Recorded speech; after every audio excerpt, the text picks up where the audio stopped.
அல்வா வந்து செய்ய போகிறோம் என்னோட ஸ்டைலில். அண்ட் சீக்கிரமாகவே செஞ்சிடலாம். எப்படி செய்கிறேன்னு வீடியோவில் போய் ஃபுல்லாக பாருங்கள். ஃபஸ்ட்டு ஒரு ஃபுல் ப்ரெட் பாக்கெட் வந்து எடுத்துக்கோங்க. இது நார்மலாக பேக்கரிஸ்லலாம் கிடைக்கிறது தான். அதுக்கப்புறம் அந்த பேக்கெட்டை எப்படியோ கஷ்டப்பட்டு ஓப்பன் பண்ணி இந்த மாதிரி அழகாக அடுக்கி வச்சுட்டேன் கட் பண்ணுறதுக்காக. ப்ரெட்டோட அந்த 4 கார்னர்ஸ் இருக்கும் இல்லையா, கொஞ்சம் டார்க்காக, அது வந்து நமக்கு தேவையில்லை. ஸோ அதனால் அதை மட்டும் அழகாக கட் பண்ணி எடுத்துடலாம்.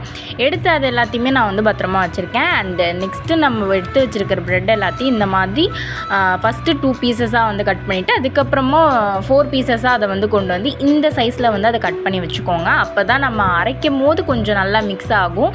இல்லைனா ப்ரெட்டெல்லாம் ஒரு மாதிரி அரைக்கிற மாதிரி இருக்கும். இப்போ நான் ப்ரெட் எல்லாத்தையும் மிக்சியில் போட்டுட்டு இதில் வந்து ஒரு 6-5 பீசஸ் ஆஃப் எலாச்சி போட்டு நல்லா கிரைண்ட் பண்ணி எடுத்துக்கோங்க. இப்போ வந்து இந்த மாதிரி நல்ல பிரெட் க்ரம்ஸ் அந்த பவுடராக வந்து கிடைக்கும். இதை அப்படியே வச்சுட்டு ஒரு கடாய் எடுத்து அடுப்பில் வச்சு அதில் வந்து ஒரு 5 டேபிள் ஸ்பூன் ஆஃப் கீ வந்து நான் சேர்த்துருக்கேன். கீ கொஞ்சம் மெல்ட் ஆகி ஹீட் ஆனதுக்கப்புறம் நம்ம அரைச்சி வச்சுருந்த அந்த பிரெட் க்ரம்ஸ் இருக்கு இல்லையா, பிரெட் பவுடர், அது எல்லாத்தையும் இதில் போட்டு நல்லா இதில் வந்து ஃப்ரை பண்ணிடணும். இது ஒரு மாதிரி கட்டி ஆகிற மாதிரியே இருக்கும். பட் ஆனால் அது ஆகாத அளவுக்கு நம்ம வந்து நல்லா மிக்ஸ் பண்ணிக்கிட்டே இருக்கணும். இதை கீயில் நல்லா ஃப்ரை ஆனதுக்கப்புறம் அதுவே லைட்டாக கலர் சேஞ்ச் ஆகிற மாதிரி இருக்கும். இதை வந்து சிம்மில் வச்சு மட்டும்தான் ஃப்ரை பண்ணணும், ஸ்பீடில் வந்து வைக்கக்கூடாது. இப்போ நம்ம சிம்மில் வச்சு இதை நல்லா ஃப்ரை பண்ணிட்டு இதை ஆஃப் பண்ணி வச்சுட்டு இப்போ இந்த பக்கம் இன்னொரு கடாய் எடுத்து வச்சுக்கிறோம். இந்த கடாயில் என்ன பண்ண போகிறோம்னா ஒரு டம்ளர் ஆஃப் சர்க்கரை வந்து நான் அதில் போட்டுக்கிறேன்.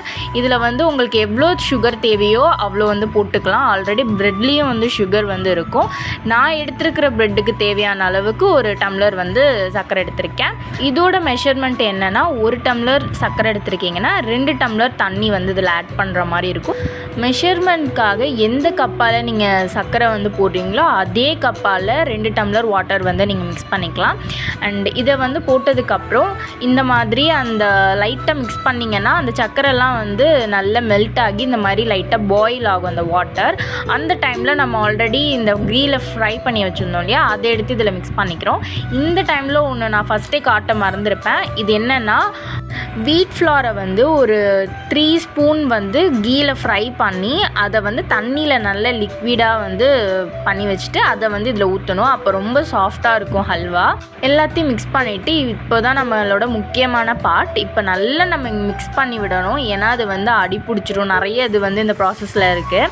இப்போ வந்து நான் கொஞ்சமாக வந்து இந்த டைமில் வந்து ஆயில் ஆட் பண்ணியிருக்கேன். ஆயில் எல்லாமே அதை அப்சர்வ் பண்ணிவிடும். நீங்கள் எவ்வளோ ஊற்றினீங்கனாலும் தேவையான அளவு மட்டும் நீங்கள் ஆயில் ஊற்றி இதை நல்லா மிக்ஸ் பண்ணிகிட்டே இருக்கணும். எனக்கு தெரிஞ்ச அளவுக்கு இதை நான் நல்லாவே மிக்ஸ் பண்ணேன். அதுக்கப்புறம் வந்து அம்மா வந்து எனக்கு கொஞ்சம் ஹெல்ப் பண்ணாங்க மிக்ஸ் பண்ணுறதுக்கு.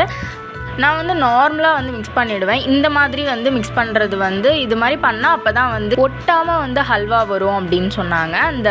அதுக்கு இந்த டைமில் நீங்கள் கொஞ்சமாக கீ கூட மிக்ஸ் பண்ணிக்கலாம். கீ மிக்ஸ் பண்ணிவிட்டு இந்த மாதிரி நல்லா வந்து ஒரு ஃபோர்ஸில் வந்து மிக்ஸ் பண்ணிங்க அப்படின்னா கீழேயும் ஒட்டாமல் ஹல்வா ரொம்ப சாஃப்டாக வந்து வரும். அப்புறம் அம்மாவே அதை மிக்ஸ் பண்ணுறேன் அப்படின்னு சொன்னதுனால பக்கத்தில் ஒரு கடாய் வச்சு அதில் நான் வந்து ஒரு 3 ஸ்பூன்ஸ் ஆஃப் கீ வந்து ஆட் பண்ணிவிட்டு அதில் வந்து கீயில் வந்து கேஷ்யூஸ் வந்து கொஞ்சம் போட்டு அதை நல்லா ஃப்ரை பண்ணி வச்சுக்கிட்டேன். அப்புறம் ஃப்ரை பண்ணி வச்சுருந்த கேஷ்யூஸ் எல்லாத்தையுமே நம்ம ஹல்வாவில் வந்து சேர்த்துடுறோம். சேர்த்துட்டு அதையும் நல்லா சேர்த்து ஒரு லைட்டாக மிக்ஸ் பண்ணி விட்டோம்னா போதும். ரொம்ப மிக்ஸ் பண்ணாமல் கொஞ்சம் லைட்டாக வந்து மிக்ஸ் பண்ணோம்னாலே அது ஒரு டேஸ்ட்டு வந்து சூப்பராக இருக்கும். எங்கள் வீட்டில் ப்ரெட் அல்வாலாம் நாங்கள் பண்ணது கிடையாது. ஃபர்ஸ்ட் டைம் நான் தான் வந்து பண்ணியிருந்தேன். 3 டைம்ஸ் வந்து இது வரைக்கும் பண்ணியிருக்கேன். இதுதான் 3rd டைம். ஆனால் இப்போ நான் செய்கிறது ரொம்ப டிஃப்ரெண்ட்டாக செய்கிறேன். இதுக்கு முன்னாடி நான் செஞ்சது வந்து வேறு ஸ்டைலில் இருந்துச்சு. இப்போ நான் செய்கிறது வந்து வேறு ஸ்டைலில் செஞ்சுருக்கேன்.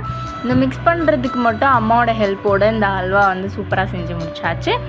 இந்த வீடியோ நான் முன்னாடியே எடுத்துட்டேன். பட் போஸ்ட் பண்ணுறதுக்கு தான் டைம் ஆகிடுச்சு. இப்போது ஹல்வா ரெடி ஆகிடுச்சு. இப்போ இதை வந்து அழகாக சர்வ் பண்ணி இப்போ எடுத்துகிட்டு போய் அம்மா கிட்ட கொடுக்க போகிறோம். அவங்களோட ரிவ்யூஸ் கேட்கலாம். எப்படிமா இருக்கு? சூப்பராக இருக்குது. அவ்வளோதான் இந்த வீடியோ எப்படி இருக்குன்னு சொல்லிட்டு கமெண்ட் பண்ணுங்கள். இதை நீங்கள் வீட்டில் ட்ரை பண்ணி பாருங்கள். நெக்ஸ்ட்டு என்ன வீடியோ வேணும்னு கமெண்ட் செக்ஷனில் சொல்லுங்கள். பாய்.